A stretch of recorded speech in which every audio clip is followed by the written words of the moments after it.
contributing to the community's vision and direction for the future. Lucy came to Nashville in September 2016 after 10 years at the National Capital Planning Commission in Washington, D.C., where she was most recently Director of Urban Design and Plan Review, and previously served as Senior Urban Planner. We've asked Lucy to share a little bit about her vision for this department, Nashville and Davidson County's growth, and possible changes she hopes to make.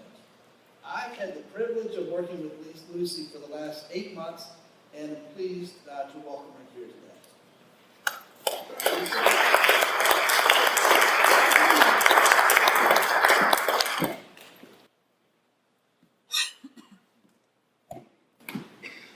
Thank you, Jen, and thank you so much for inviting me here today to speak in this beautiful church in this lovely neighborhood. Pleased to be here. I think Nashville is at a really important moment in our growth in the life of this city, and there is so much opportunity for us to positively shape the direction of our communities, of our downtown areas, of the whole county. And there are going to be some big challenges as well, as we all know. But I feel really honored, and it's just a privilege to be in this role today at this moment in Nashville's growth. And so being the new leader of this department and the team is a privilege of a lifetime. And I'm just really pleased to be here. So I was asked to speak a little bit about my vision for Nashville, but it occurs to me that I don't really know many of you, I know some of you, but I wanted to talk a little bit about who I am and where I came from, because that does shape how I'm thinking about the planning department. So I was born in Little Rock, Arkansas, up the ways, up the road, about 5 hours, and I fell in love with cities in Little Rock. When I was in high school, I saw Little Rock, who is not a city of great means. It's a smaller population. And Little Rock transformed our waterfront to a space that was really scary as I was growing up, a place that was forgotten, to something that was a centerpiece of our community. And Little Rock basically put an amphitheater and a major park space on the waterfront. And even a disinterested high schooler thought, aha, this is really interesting. I'm so excited to see what the community there built. And that's when I really fell in love with cities. It took me a while to the place where I am. I went east for school, spent some time in Charleston, Charlotte, Charlottesville. I guess I like the cities with the CHs. A little bit of time in Italy, which was a transformative for me. Really understand the visual beauty that cities can really hold. Every city can hold. And ended up in Washington, D.C. with my husband for a little more than 11 years. And D.C. is kind of a place where you go and you think you're going to be there for 4 years, and it just like sucks you in. But I arrived in Washington, D.C., and I want to talk for a minute about that D.C. experience because it does shape how I'm thinking about Nashville, even though the cities are very different. I got to Washington in 2004, and I was probably too young and inexperienced to really understand what an important moment 2000 and 2004 was for Washington. Washington was beginning to grow again after decades of population decline and neighborhood disinvestment.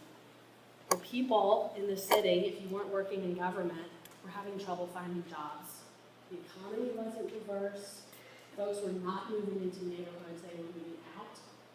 Now, all the things I'm describing are probably opposite of how many of you feel and many of us feel today in Nashville. But that's what was going on in Washington in the 1990s. There was a real crisis. And I think the crisis had been going on for 30 and 40 years.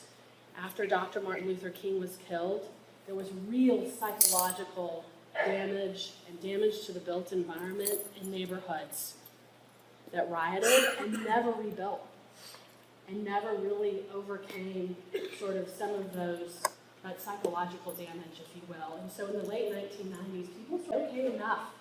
We want to come together. We want to try to rethink and reimagine our community. And that's what was going on when I came in 2004. So it was a really interesting moment.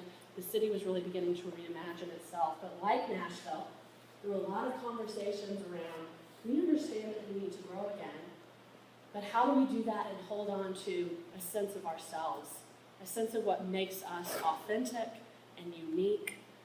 And it was a real privilege to serve there, but I always knew that we didn't want to stay and raise our family in Washington, that it wasn't sort of a long-term proposition. I do love the city.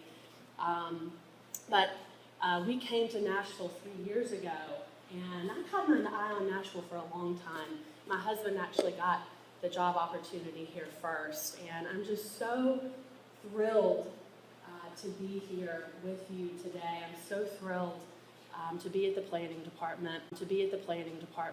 There are a couple of changes that I have made and some more that are on the horizon within the department. The first thing is a city that is growing as quickly as this one is and is experiencing the opportunity and of course the immense challenges that we're confronting needs to have a really robust long-range planning section and vision that can identify core policy problems and issues that matter to the city, that can think ahead year, 5 years, and 10 years in advance and work with communities to address those problems. And so we have reconstituted the long-range planning section in the planning department, which had, I wouldn't want to say dismantled was too strong of a word, but let's just say that the section was not as robust as it was some years ago. And so the long-range planning section includes 3 core teams. There's an interdisciplinary approach. The design studio, because design matters. Quality built environment as this neighborhood shows matters. This is such an interesting place. I just wanted to park and wander around. I've been to this neighborhood before, but every time I come here, I just want to just walk around. It's very cool. So design studio. And then third and most importantly, perhaps, is a new community planning and engagement team. Now, I knew that those were the 3 teams that needed to come together for the long-range planning section, and I knew that we have a lot of work to do in terms of our neighborhood engagement. But I didn't know exactly what that needs to look like. And so what we've begun is a 3 to 4 month kind of internal audit of how we do neighborhood engagement. And this is just sort of a moment of, okay, how do we do this? What does it look like? Are we successful? How would we define success? Successful? How would we define success? And I would imagine over the coming months, as we begin to formulate the right questions, that we will be coming to neighborhood groups and associations like this one, to some of our council members and the like, to talk about, how the planning department is perceived. How successful are we at communicating? How successful are we working in diverse communities? And are we doing a good job? And getting that feedback, and then I think we would have a series of recommendations coming out of that. I do think we need a public engagement plan and a strategy. Exactly what that looks like, I think, is to be formed. The other thing that I want to highlight is that this department is really interested in investing in a vision that really highlights the core resources that make this city unique. This city has a unique voice. Every single neighborhood, from our downtown to our more rural areas, have qualities that are distinctive and make it special. And so we very much, even as we grow, want to figure out how to incorporate that fabric into our vision. I don't mean to make it sound easy, because it's not. But I think that it matters, it is vitally important, and it's something that is going to be part of all of our planning work. The last piece of this is planning is qualitative in a lot of ways. It's about talking with people, learning what folks are interested in. You can't look at a map, a zoning map, and see all of the people in the spaces between buildings and all the memories there that make a place what it is. But planning also must be data-driven. It must be data-driven. We must better understand if gentrification is occurring in our neighborhoods, how and to what extent, and what tools are available for us to address that. If a certain kind of change is happening, we've got to hear from you, but we've also got to figure out a way to place it in a data-driven context so that we can help solve the problem. And so we are looking towards hiring some folks who I think have sort of that research and policy-oriented skill sets and bringing it into every facet of our work. So